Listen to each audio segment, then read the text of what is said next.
What's up, everybody? It's Kobe with Amore IT Solutions.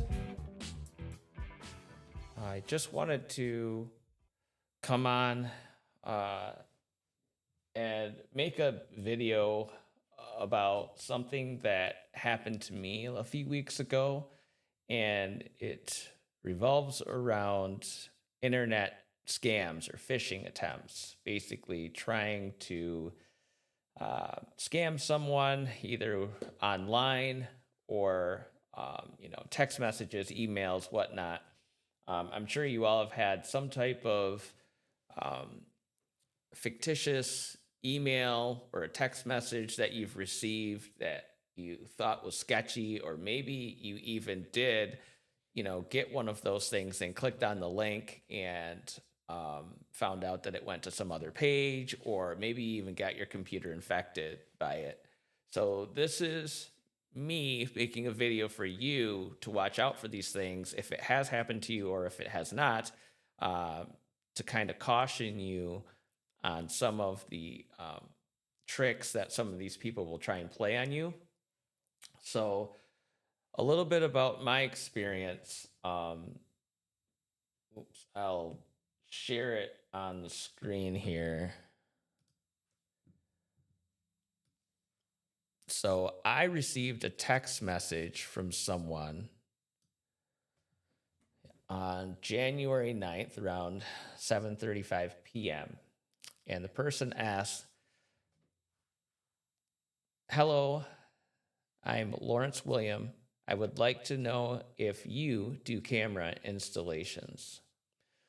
I replied and said, "Hello, Lawrence. Yes, we do." He then said, "Good. I want you to go around my house and take a brief look at the surroundings to inspect the job and a good position where you'll be fixing the camera on the house."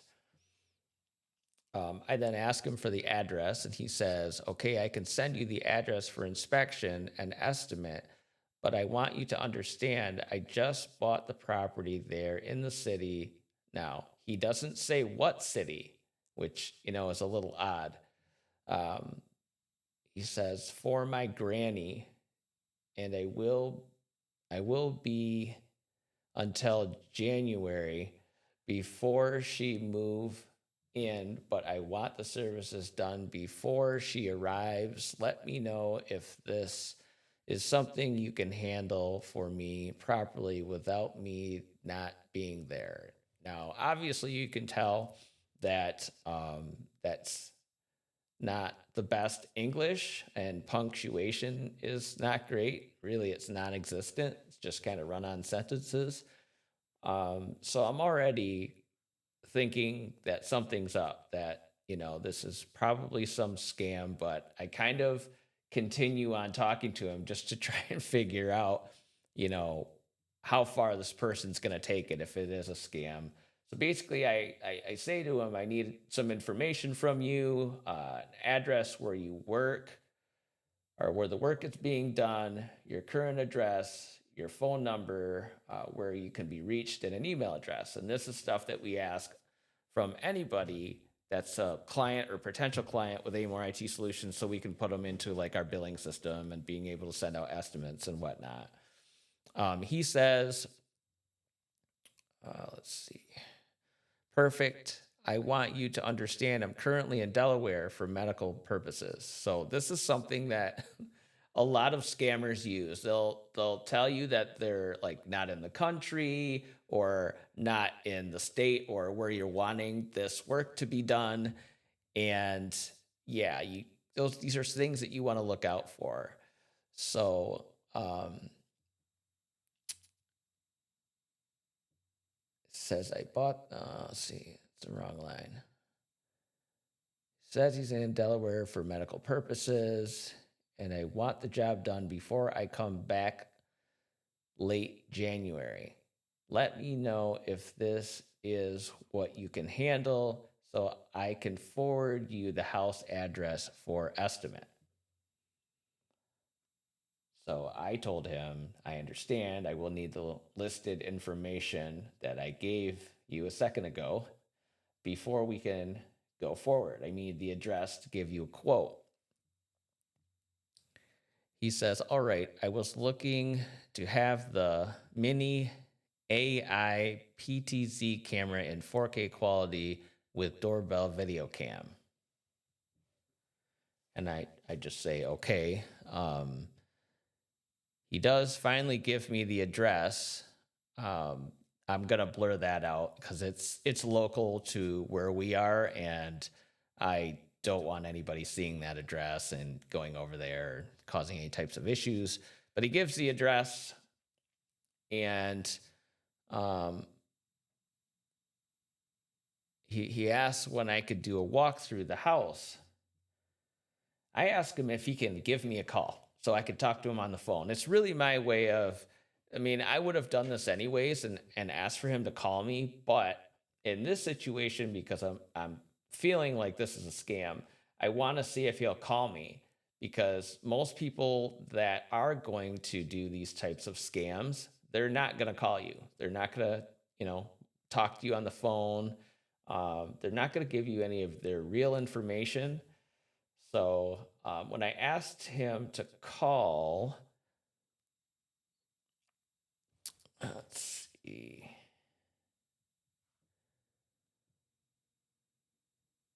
I don't think it's on here, but at one point, I deleted some of these messages, but at one point he says that he's unable to call right now, that he could call me back later, which another red flag.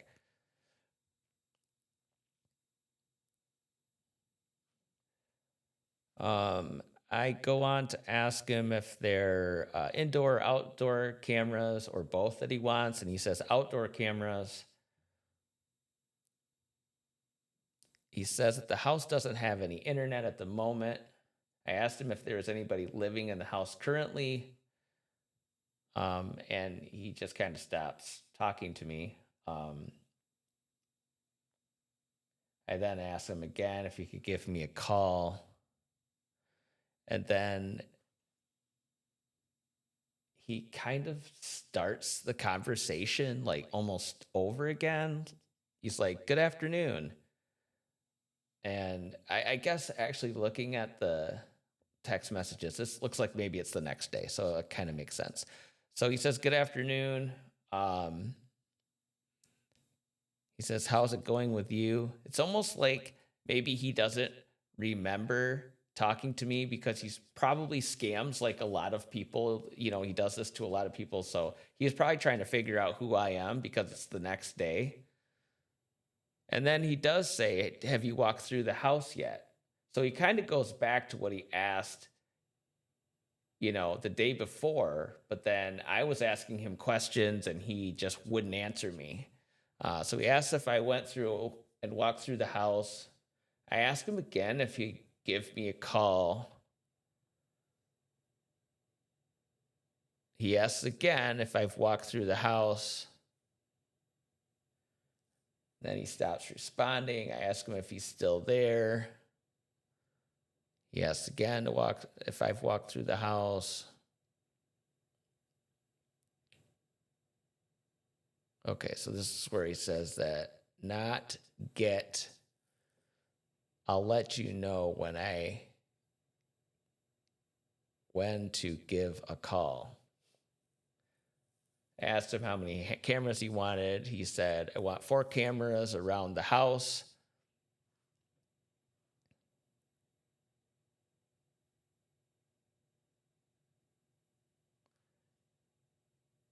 I asked him if the cameras were already at the house. Now, at this point, I actually went to the address that he gave me, and I saw a realtor sign in the front yard. So I ended up taking a picture of that because I was going to call them later on. I went around the outside of the house. It looked like there wasn't anybody living there. I mean, I looked in the windows and there was like no furniture or anything. I wanted to see if it was occupied or not. I was going to knock on the door and see if anybody answered, but there was nobody living there. It did have security cameras on the outside of the house, and they were wireless security cameras. So that kind of piqued a little bit more of my curiosity. You know, he wants outside cameras, but there's outside cameras on there. So you would think someone in this situation that bought the house, I'm assuming he knows what the house looks like on the outside. He's probably either been there. He makes reference to being in the city at one point because he says, I'm coming back to the city. So I'm sure he went to the house, obviously spoke with a realtor before buying it. So he would have known that these cameras were on the outside of the house. So that's kind of another red flag. Um, let's see. I think I asked him if there was anybody there, if the house was unlocked, and he said you can access the house without anyone there. I asked for his email address, and he gives it to me, and I'm gonna blur that out. But it was a Gmail address, and the address did have his the first and last name that he gave me. Um, So at this point, I called the realtor. Remember, I took that picture of the realting sign on the front yard. So I called that person. Didn't get an answer initially, and then I called back a little bit later on that day. I think at this point, this is like the January 12th. I spoke to a lady, and I told her about the situation, and she kind of chuckled and said, no, this house has not been sold. And then I proceeded, I introduced myself, and I told her the person that had gotten a hold of me, their name and whatnot. So we had a nice little conversation for a while, but she did say that the house had not been sold, that it was still on the market. So she did ask for some of its information, and I gave it to her. I gave her his name and the email address and the phone number that I had for him.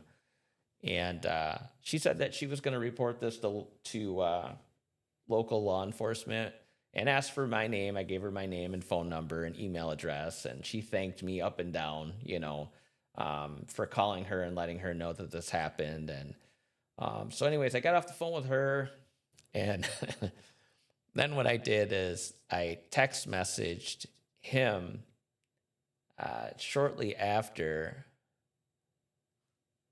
Let's see. I don't have those messages. Basically, just kind of calling him out, saying, "Hey, did you receive a?" Oh, that's the other thing I forgot to say. When I was talking to the realtor, she did call this person, call the phone number, and talk to them. And she called me back to tell me this. And she's like, yeah, this person answered the phone. She said, I would assume he's Jamaican because it sounded like he had a Jamaican accent. And she told him who she was. And he told her, you're crazy. I own this house. You don't know what you're talking about. And proceeded to, have a disagreement or argument with her, and she ended up getting off the phone, called me back, and told me about it and whatnot. But anyways, I text messaged him basically saying, well, I'm sure you received a phone call from the realtor by now, and obviously you don't own the property. I proceeded to say stuff like, I don't know what you were trying to do, but obviously it didn't work.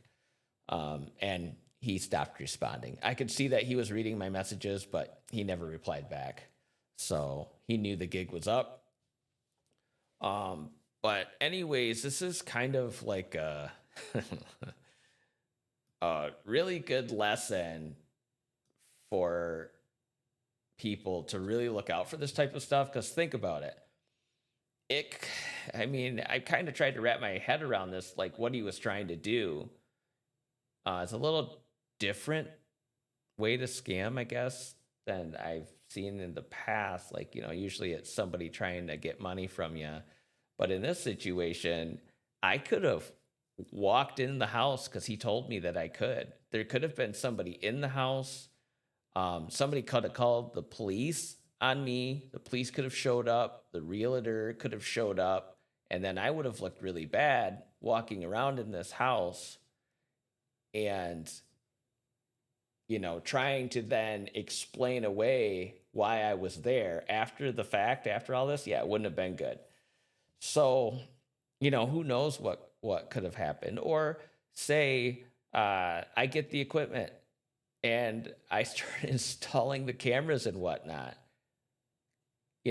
Obviously finding out down the road that this guy doesn't own this house, and here I am drilling holes and running cable and installing security cameras on the outside of the house. It would not have been good. I mean, I could have explained it away, but I wouldn't have wanted to have to talk to law enforcement and explain why I was doing this. Yeah, it would have been a disaster.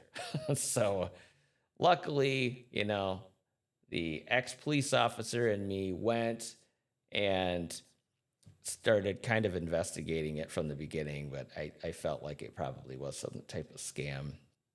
So for all of you that have this type of stuff that happens, maybe you get a text message from someone saying that they're a certain company, or you owe money to them and click this link. You never want to click on that stuff. You can get your computer infected. You can get mobile phones infected. A lot of people think that can't happen, but it can. Don't think just because you have a smartphone that you're protected from malware, because you can get it. So beware of that. And obviously, emails, people trying to tell you that they're someone or a corporation and they're asking for information, maybe like your address, your phone number, social security number, sending links for you to click on that takes you to web pages that you think are legitimate sites, like maybe Microsoft, and it looks like the Microsoft site, but it's actually a fake site that these people have put up. And then, these people are wanting you to add your information. So you put your name and your phone number and your email address and, your credit card information. Maybe it's, Microsoft saying that you owe them money for whatever reason, and there's a lot of people, especially elderly people, that can kind of get sucked into these scams. And I've seen a lot of people that have lost a lot of money doing this. They'll, basically take their bank accounts and take their credit cards and give it to these people, and then they'll just charge the heck out of credit cards or drain their some of their savings out of their checking accounts. So yeah, this is, these people try this a lot, and it seems to be getting worse and worse as time goes on. So definitely do your homework when you get these types of text messages or emails. Look into them. Don't ever click on any links from these. Like if they say they're like a specific company, then go on Google and search for those companies. Maybe call their customer support, tell them what happened, and see if they can tell you whether it's legit or not. And if it's not, obviously you want to delete those messages. And like I said, don't ever click on those links because it can be bad. So anyways, I just thought that I would come on here, give you my experience of what happened, and, give you some advice of what not to do so that you don't get pulled into some type of scam where they end up getting money from you or whatnot. So anyways, I appreciate it. If you find these types of videos, I guess, good, or you'd like to see more of them, you can click the like button on YouTube. Would be greatly appreciated. The thumbs up, I guess it would be, and subscribe to my YouTube channel. I would really appreciate it if you would do that. It would help me out immensely. But anyways, this is Kobe with Amore IT Solutions, and we'll see you guys on the next video.